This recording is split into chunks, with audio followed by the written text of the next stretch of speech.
안녕하세요. 공정한 사람들 부동산 공사장입니다. 오늘은 공인중개사인 공사장이 계약할 때 우리가 가장 중요하게 떼는 서류 있잖아요.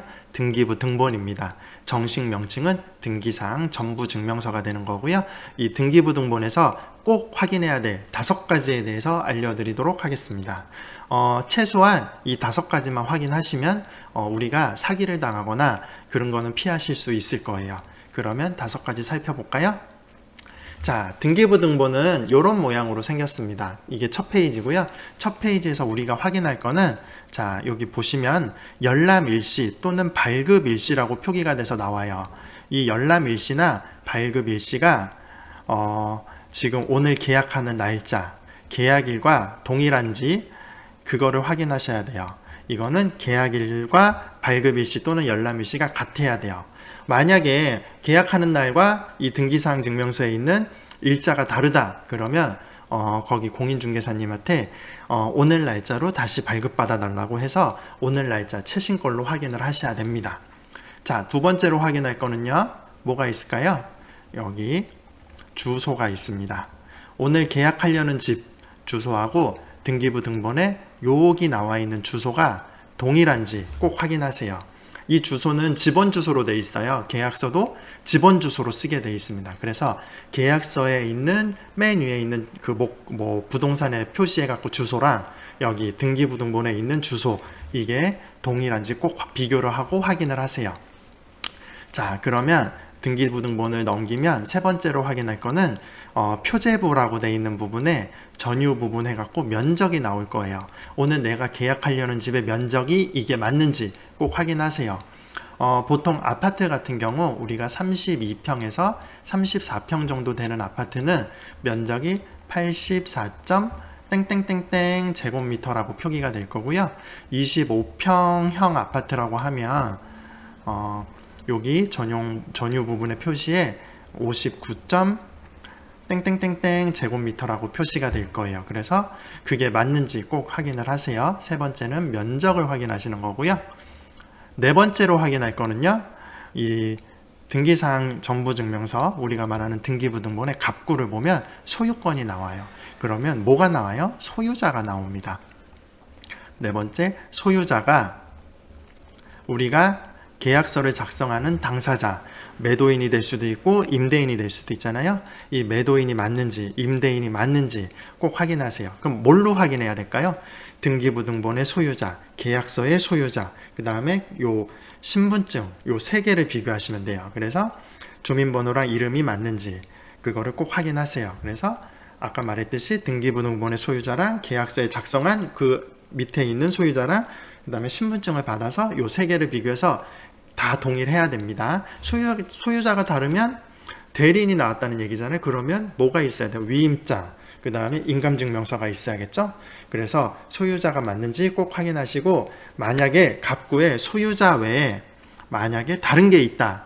소유자 외에 다른 게 예를 들면 이런 것들이 들어갈 수 있어요. 가압류 이런 거. 만약 소유자 외에 다른 권리가 있다. 그러면 그런 집은 계약할 때 피하시는 게 사기를 예방하는 방법이겠죠. 그래서 소유자만 있는 집하고 계약하세요. 계약을 할 때 공사장이 한 100개의 등기부 등본을 띄면 한 98개 이상은 소유자만 있어요. 소유자 외에 다른 권리가 있는 집들은 되게 특이한 집인 거니까 그런 집은 피하셔도 됩니다. 자, 5번째로 확인할 거는 갑구를 확인했으니까 을구를 확인하는 겁니다. 을구는 소유권 이외의 권리가 나오는 거고요. 자, 소유권 이해 권리가 아무것도 없다, 깨끗하다, 이렇게 여기 써 있듯이 기록사항이 없다, 이런 집은 계약하셔도 됩니다. 자, 그 다음에 을구에 하나 있는 게 있어요. 가장 많은 게 뭐냐면 근저당권이라고 하는 친구예요. 잘 기억하세요. 근저당권. 근데 근저당권은 대부분의 집들이 있어요. 은행에서 대출받으면 은행에서 설정을 하거든요. 그래서 근저당권은 대부분 있지만 여기서 중요한 건 이 근저당권자가 우리가 흔히 말하는 은행이나 금융권, 삼성생명이든 삼성화재든 이런 금융권인 거면 오케이예요. 계약하셔도 돼요.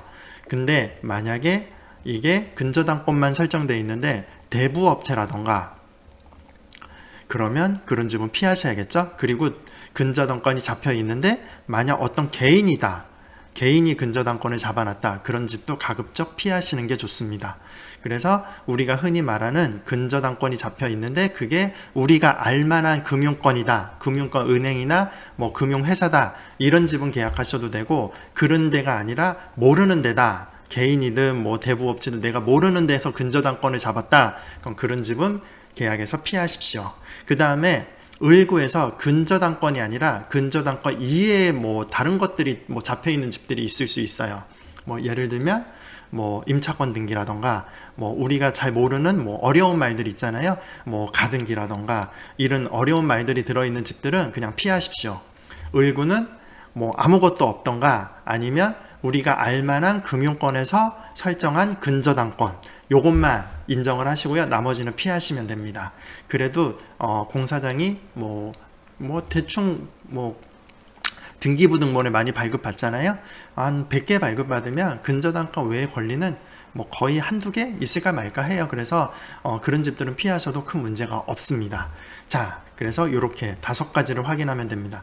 첫 번째는 열람 일시나 발급 일시가 오늘인지, 두 번째는 계약서의 주소랑 내 그 등기부등본의 주소가 동일한지, 세 번째는 내가 계약하려고 하는 집의 면적이 맞는지, 네 번째는 소유자가 맞는지, 소유자는 계약서, 등기부등본, 신분증 이 3개가 동일한지 확인하시고요. 5번째 을구에서 아무것도 없이 깨끗하던가 아니면 우리가 알만한 금융회사에서 잡은 근저당권만 인정하십시오. 이렇게 5가지만 확인하시면 최소한 사기를 피하고 계약을 잘 하실 수 있습니다. 자, 컨텐츠가 마음에 들었으면 좋아요와 구독 부탁드리고요. 다음에 만나요. 안녕.